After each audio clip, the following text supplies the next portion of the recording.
For many years, I wasn't sure what was wrong with me. For the last 4 or 5, I was convinced it was a form of anxiety, and I do have some anxiety as well.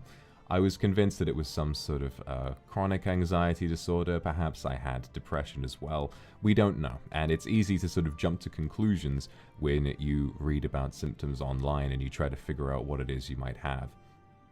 But the fact is, what I'm very disappointed by and what I hope to see change is that the mental health system that's accessible for no money, the mental health system afforded to citizens of a country without them needing to shell out an arm and a leg, is not exactly on the level that I think it should be. The fact is, after having paid a lot of money to have myself diagnosed, it happened rather quickly, within a few months.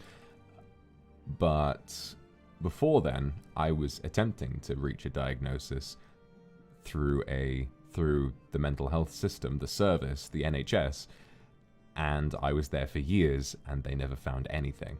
I was prescribed medication that wasn't right for me.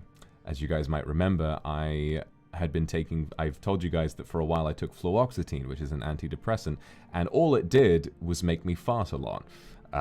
So, you know, like I've said before, that's the reason why I find sort of fart humor so funny, is because for a while it was like a little bit of, while I was struggling with so much mental health stuff, that was like the one thing that kept making me laugh, is that whenever I took my pills, it would just make me really, really gassy.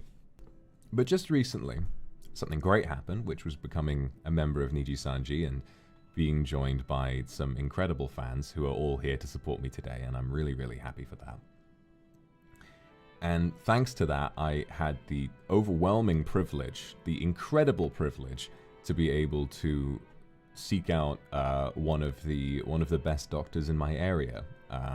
And I'm kind of stunned that after having taken so much time, after my first meeting, my first appointment, my diagnosis results were reached within 1 week. They took a ton of tests. They took my heart rate, they took my blood, they took my, they tested my reaction times, they tested they sent me a massive questionnaire that I had to fill out with my parents as well.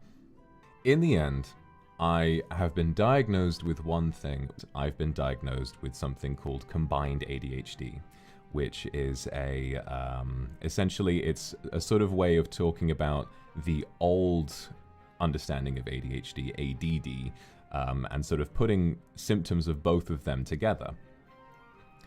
And something that's very interesting about this